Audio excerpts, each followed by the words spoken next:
Hola, queridos amigos, nuevamente con ustedes, su doctor Maximiliano, su doctor Tigre, el que ronca en esta negra noche neoliberal latinoamericana, sudamericana, ecuatoriana, en la que analizaremos la violencia carcelaria que se está dando y se está viviendo en Ecuador.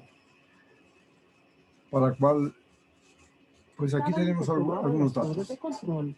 Quienes se encontraban de visitas tuvieron que salir en medio de la revuelta. Nosotros estábamos saliendo. Dijimos que de mediana, bastantísimo. O sea, un batallón completo, o sea, con pistolas, metralletas. Ambulancias llegaban y salían del CRS. Entre las detonaciones, algunos PPLs intentaron jugar. En coordinación con la policía preventiva de acá y la policía penitenciaria, ha logrado contener a un aproximado de 70 personas privadas de la libertad que ya se encontraban en la puerta principal. Según el último comunicado de la SENAI, el amotinamiento en el Centro Privado de Libertad Cotopaxi deja hasta las 23 horas 30 10 PPLs fallecidos, alrededor de 35 PPLs heridos y 6 agentes de la Policía Nacional heridos. 2 de ellos con proyectiles. Acabamos de salir del interior, hemos rescatado presumiblemente secuestrados a policías que les despojaron del uniforme cuando ingresaron a brindar el apoyo a funcionarios del SNAI. Familiares privados de la libertad que apostaron en los exteriores del centro de rehabilitación en medio de la angustia y dolor, exigían conocer cuál era la nómina de heridos y fallecidos. Yo recibí una llamada de mi hermana diciéndome que por favor de aviso a las autoridades porque los hombres estaban tomando el pabellón de mujeres. Está bien, nadie ha fallecido, solo están heridos. 450 efectivos de las unidades tácticas, 120 militares de la Brigada Patria participaron en el control del amotinamiento. No podemos ingresar todavía en estos enfrentamientos, en estas detonaciones que ustedes han escuchado, pero en este momento que está llegando el personal vamos a ingresar inmediatamente. Informó Natalie Guerrero. Ustedes verán, la situación es por demás caótica, es crítica, y todo esto nos lleva a pensar que está fuera de control realmente la situación de las penitenciarías en el Ecuador. Ya tuvimos 79 muertos en la anterior revuelta durante los últimos meses de Lenín Moreno. Ahora ya tenemos 18 solo en la Tacunga.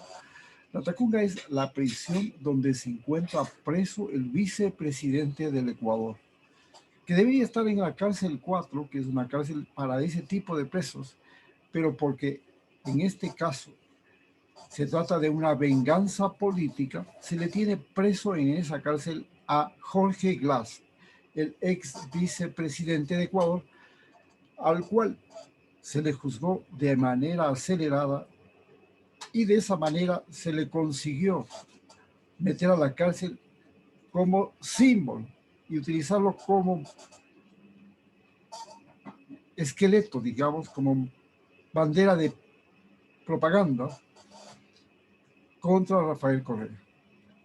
Así pues, la situación se pone de lo más compleja para lo que es la guerra penitenciaria en Ecuador. Pero, ¿qué significa esta guerra penitenciaria y cómo arranca? La guerra penitenciaria que vivimos en Ecuador arrancó con la muerte de un capo de las mafias de Ecuador que están vinculadas con las mafias del cartel de Sinaloa y de Jalisco Nueva Generación. Los de Jalisco Nueva Generación están vinculados con los lagartos y los de Sinaloa con los choneros. Hay chiquiles choneros y choneros. Dentro de la prisión había un jefe de todos estos reos de los carteles que era Rasquiña. Rasquiña salió libre y fue asesinado en un centro comercial de Guayaquil. A raíz de eso se comienza a ver una serie de asesinatos en los puertos del Ecuador que luego se extienden a las prisiones y nuevamente de las prisiones salen a los puertos. Al momento tenemos una verdadera guerra campal que se libra dentro de las prisiones, como hemos visto, y también se libra en los puertos ecuatorianos, siendo el puerto de Guayaquil el que más muertos lleva por delante.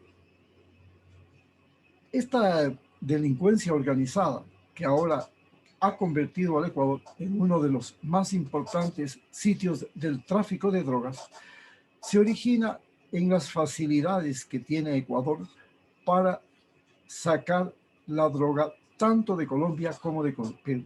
Colombia y Perú son los mayores exportadores y productores de droga del mundo, específicamente de cocaína, porque el mayor productor de opioides del mundo es Estados Unidos, al cual ya le han multado las empresas Johnson Johnson y otras más con 26.000 millones de dólares por haber convertido al mundo entero en drogadictos del opio, los derivados del opio.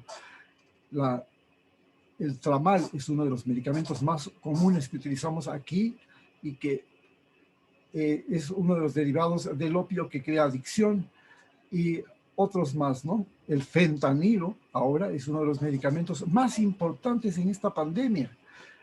Este fentanilo es un derivado del opio que crea mucha adicción, que crea alucinaciones. Nosotros lo utilizábamos inocentemente cuando no sabíamos que producía esa adicción para producir los denominados partos sin dolor. Es decir, les dábamos a las mujeres, en caso de cesárea, les inyectábamos y les hacíamos la cesárea, sacábamos a la criatura y la mujer pues daba luz con alucinaciones y le parecía el parto más bello de su vida. Hoy se utiliza el fentanilo para poder intubar a los pacientes que tienen el COVID, insuficiencia respiratoria, que necesitan unidades de cuidados intensivos y que necesitan intubación. Y para eso se utiliza el fentanilo. Pero el fentanilo es una droga altamente adictiva. Actualmente la mayor cantidad de fentanilo se fabrica en China y se lo vende en Estados Unidos. Esta guerra del narcotráfico por la cocaína se origina en 1980 cuando llega a Ronald Reagan al poder, y al momento en el que se origina esta guerra, Estados Unidos había convertido a Centroamérica en una estación de paso de la cocaína hacia California, donde el jefe de la CIA en ese momento, George Bush, compraba cocaína a Pablo Escobar, la vendía en California y la traía de regreso como armas hasta Nicaragua para armar a los contras. Por supuesto, la guerra de guerrillas no se libraba solamente en Nicaragua, también se libraba en El Salvador y Guatemala. Y se hizo lo mismo, utilizando los campos aéreos de las bases norteamericanas como las que tiene en Honduras y en El Salvador. En esos lugares eran donde se cargaba la cocaína y se la llevaba a California y se traía de regreso armas, y también se traía de regreso a los contras entrenados, pues se los llevaba a Centroamérica. Cuando terminó el conflicto y perdieron la guerra los contras, entonces estos contras fueron aceptados como hoy día se están aceptando a los colaboradores de Estados Unidos en la guerra de Afganistán, y a los colaboradores o los contras en la guerra de Centroamérica, que fue librada en Nicaragua, El Salvador y Guatemala, se los llevó a a California, y allá formaron las denominadas maras, los Latin King. Nuevamente fueron expulsados de Estados Unidos y regresaron a Guatemala, Honduras y El Salvador, y en el caso de El Salvador llegaron a apropiarse del país. En el caso de Honduras comenzaron a crear una zona de terror en cada uno de los barrios, y ahora en el caso de Colombia, donde también se entrenaron muchos militares que fueron parte de las Autodefensas Unidas de Colombia, hoy parte de esos militares entrenados específicamente por las Fuerzas Armadas norteamericanas e incluso por el ejército ecuatoriano, que entrenó a soldados haitianos, son los que han asesinado al presidente de Haití porque se convirtieron en sicarios. Entonces, el tráfico de cocaína comienza cuando el presidente de en ese momento el director de la CIA, George Bush, y luego presidente de los Estados Unidos, comienza a comprar droga a Pablo Escobar.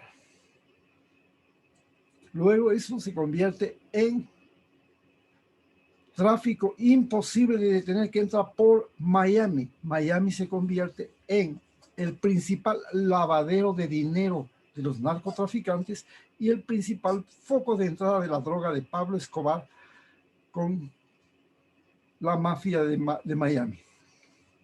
Ustedes recordarán la película Cara Cortada, que nos cuenta eso. Pero al momento, en 1980, el presidente Ronald Reagan le declara la guerra al narcotráfico y comenzamos a vivir nosotros la guerra al narcotráfico.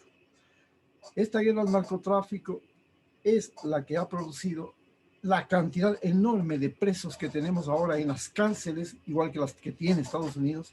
En Estados Unidos, la mayor cantidad de presos que tiene ese país es por narcotráfico, sea narcotráfico en grandes cantidades o microtráfico, y cada preso en Estados Unidos, que es el país con más presos del mundo, le cuesta más que un estudiante universitario y más que incluso un estudiante de doctorado universitario. Hay que considerar que los presos necesitan no solamente las prisiones, necesitan guardias, necesitan alimentación, higiene, cuidados médicos, programas de rehabilitación, gimnasios y más cosas, lo cual convierte al preso en un individuo altamente caro en la sociedad. En el caso de El Salvador, el presidente de El Salvador ha resuelto que va a convertir a los presos en trabajadores esclavos para la industria de la construcción, lo cual de alguna manera es beneficioso para la sociedad e inclusive para los mismos reos que al final aprenden a construir casas. En el caso de Ecuador, las prisiones que fueron modernizadas por Rafael Correa, entre esas la de La Tacunga, se ha convertido ahora en un lugar de masacres entre reos, de conflicto. Y en esa prisión se encuentran precisamente los correístas acusados de delitos, mientras que Abdalá Bucaram, su hijo, el contralor y otros delincuentes que fueron detenidos durante el gobierno de Lenín Moreno se encuentran o en su casa guardando prisión domiciliaria o en la cárcel 4. Así que al vicepresidente del Ecuador, Guillermo Lasso, que tiene la mayor posibilidad de ser el futuro presidente del Ecuador apenas salga de la cárcel, no solamente que le impiden salir, sino que para que no salga, porque ya cumplió la pena, o está a punto de cumplir la pena, pero cumplirá cierto tiempo de la pena y si hay buen comportamiento se le tiene que liberar, para evitar liberarlo, le han hecho ahora un nuevo juicio por una negociación petrolera en la que él ahora ha apelado y en el tiempo del gobierno de Lenín Moreno, con la fiscal Diana Salazar a la cabeza, consiguieron prolongar su cárcel por 8 años más.